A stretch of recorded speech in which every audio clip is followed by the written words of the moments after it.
Hey, what's happening, everyone? I'm SirJames coming at you guys with another video, and I hope you are doing well, and I'm glad you enjoyed last week's video. Today, I'm here to give you guys my review on the 89 Sabers Fallen Order Hills. Now, some of you may be pointing out and saying, "What? Wait a minute. Didn't you already do this review literally 2 weeks ago?" And the answer is yes. However, in that review, even though it's the same hilt from the same makers, that one was to focus on the double-bladed aspect of this, while, however, for this review is to focus on the single-bladed portion with, of course, the damage effect, basically to be more representative of after the events of Order 66. Here's what we have basically at the start of the game before it got all fixed up and customized and all that fun stuff. Now, this hilt actually does belong to my good friend Xander, and I told him that I was going to send this out to an individual and pay for it to get all weathered up for him, and I'm pretty sure Xander is going to love how this turned out, because I honestly like how this turned out. It's definitely a lot better than the old chrome finish to it, but I do want to note that this was actually bought from Korbanth's website, and Korbanth did the install. All the fonts that are on here that I'm going to showcase are specifically by default, so I did not do anything as far as the saber goes. So the only thing I did to it was I sent it out to an individual called Graydon. Hopefully I got your name correctly. If not, I'll put his name on screen and a link to his Facebook profile. So if you have one of your own that you want to get weathered, you could reach out to him and see if he's going to be a good fit for you. So let me go ahead and give you guys a closer look here. So first things first is that he actually, of course, we have the fins all weathered up, scratched basically to resemble after the events of Order 66. This hilt has been around for quite some time. We also have the internal portions here all weathered up. It may be hard to see. You might be able to see ever so slightly depending on the angle. But there is a little bit of a copper wiring kind of in the greebly. You should be able to slightly see it. This technically has a second button here, but I don't know if Korbanth actually programmed the second button or not. But this is going to be our main activation button right here on the top. And then here is the bottom portion. So let me go ahead and kind of rotate, let you guys see it. So what Graydon did, besides of course the coloring on this, he bent out these edges a lot more to resemble that. He even took a grinder to this and added these marks. And he also added some of these extra cables here to give it that extra effect. And honestly, this looks really, really nice. He also even added a D-ring on here that kind of blends in with the initial details here. So which means that you can actually wear this onto your belt. So unlike the option where it's a double-bladed saber, you have no way of clipping it onto your belt because you don't know how it's clipped in the game besides magic. But here, you could actually hang this onto a belt, which is great. So it's nice to have a function for that, and it actually worked pretty well. Let me go ahead and pop this open. So typically, if you were to get the 89 Sabers Fallen Order Saber, and you were to get this as a single-bladed option, it already comes with the damage portion of the pommel. If you wanted to get it to connect two of them together, then technically you would have to buy two of them to get that special connector in order to do so. So here is the install. Again, this was installed by Korbanth. This is exactly default, so I've done nothing to this whatsoever. It has a basically recharge port, so the battery is not removable, and this is running a Profi board as a single button activation. And again, whether or not this secondary switch is actual functional, I have no idea. Having a good time, BD? So all I did there was just remove the kill key, so we can go ahead and insert a blade and obviously light this up. Sorry about that, I had dropped the kill key and I did not want the dogs to get a hold of that. So once we get this all plugged in, and also too, by default, this does include a blade plug, and that is what the blade plug looks like. Just a very simple, basic one. It looks pretty neat and sits nice and flush with the body. Let's go ahead and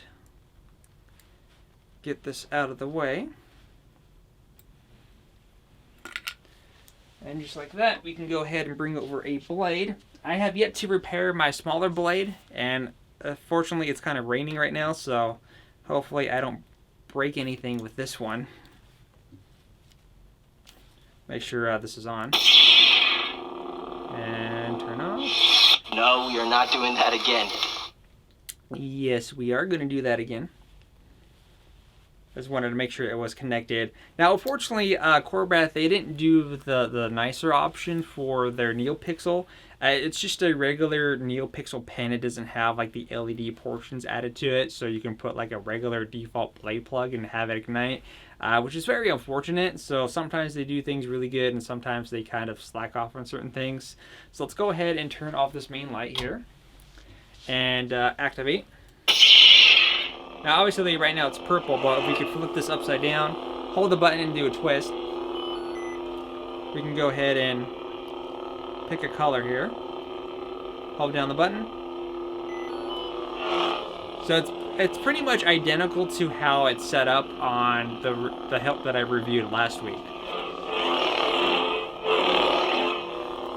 The speaker is nice and loud.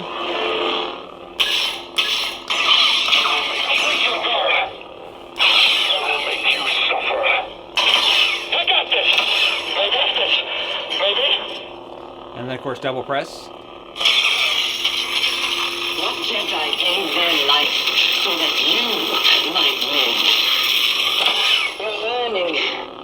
It's a very nice speaker, nice, crisp, and loud. And, of course, hold the button to turn it off. Thanks for the help back there, BD. You saved my life. You know what? Just keep hearing BB. I feel like I need to start up my 3D printer and actually make him. It would be kind of nice to have somewhere featured back here. So, of course, to switch fonts, you hold down for 2 seconds, let go. Oh, that's the music. Oh, there we go. So this is blue.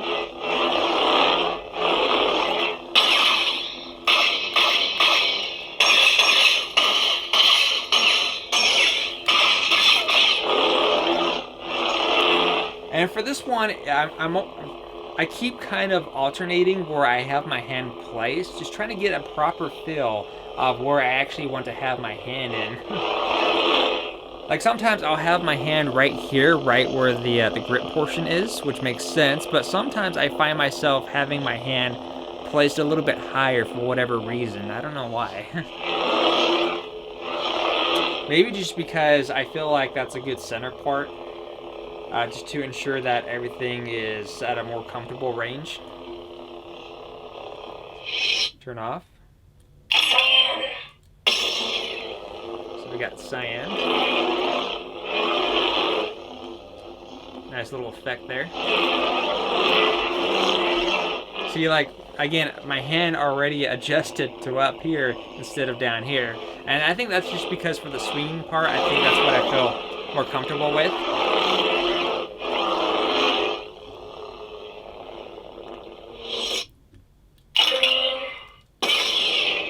Green.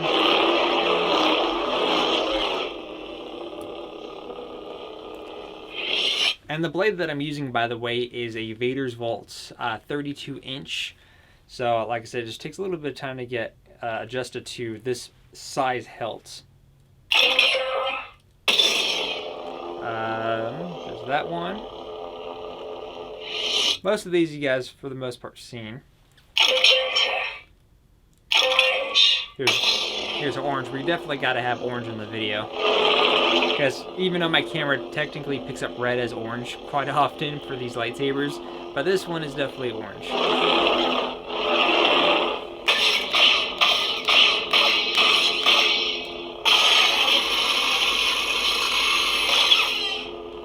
And a lot of these basic color ones, they don't have like anything extra like main audio files. They're just basically based on the colors from the video game. And this one's purple. I really like how the purple one sounds. Purple and yellow, I think, are the two that I most commonly use.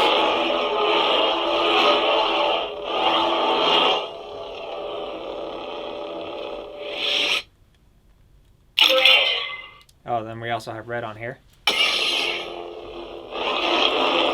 So for that moment in the game where you can actually use a red one, or if you play in the Game Plus mode. Spoiler. Then again, the game's been out for a bit of time now, so yeah, definitely play if you haven't. There's the yellow one. Now this yellow one that they put on here, they chose a blade config file where when you move this, it goes from yellow to white. But again, my camera may be picking up things a little bit differently. Maybe the reflection here might help. Alright, maybe not.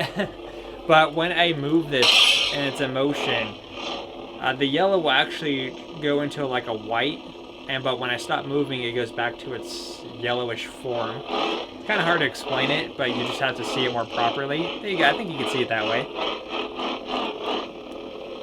See yellow and then white.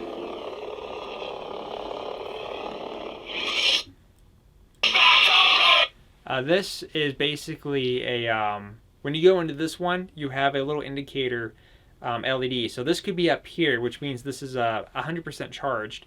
But if it was like maybe in the center, that would be like your battery level is like 50%. If it's down here, hey, your battery indicator is below 50%. But you would also hear, hey, low battery if that was the case. I might be one of the last of my kind. And then we're back to square one. Cal Kestis. How predictable. And then deactivate. No, you're not doing that again. So yeah, that was what came with it by default through Korbanth. Typically, Korbanth actually tends to put a buttload of fonts on here. But for whatever reason on this particular one, it was only just a small handful, which is a bit strange. But at least for the most part, it was all related to Jedi Fallen Order, which makes perfect sense for this hilt. But overall, I think it's a really nice lightsaber option. So yeah, like I said, if you're going for the single-bladed option, I recommend either if you know how to do it yourself. If not, maybe reaching out to an individual like maybe the one that I had that had this one done, and to see who could do the whole damage portion for you to give it that extra effect to it. Because once you get it all fully done up, it's definitely a beautiful hilt to have in a collection for sure. But yeah, like I said, let me know what you guys think about it in the comment section down below, and just want to kind of give you guys a sneak peek at a upcoming review. It's not going to be next week's review, but hopefully whenever I get the wrapping done, you'll kind of get the idea.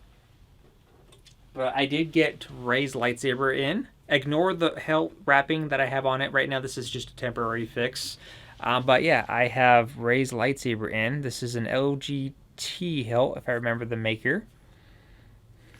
And this actually does have a toggle here. So yeah, this will be for an upcoming review that I hope you guys look forward to once it's all, of course, completed. And yes, it's going to have the proper wrapping that was used in the film. But until then, if you guys have any questions, please let me know in the comment section down below, and I'll see you guys in the next video upload.